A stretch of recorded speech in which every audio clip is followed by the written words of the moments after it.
Here we are in the fascinating world of audiobook recording, and the script says it needs a sound of fish jumping out of water. It's not the kind of thing you're going to find quite readily online. So I've got a pan and I found this end of a little cup. Not quite.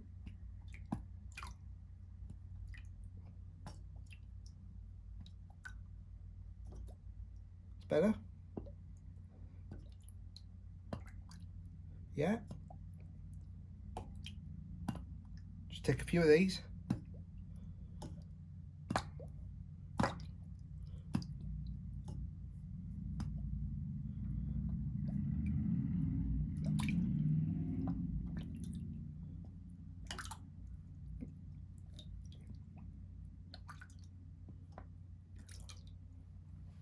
Let's see how that works.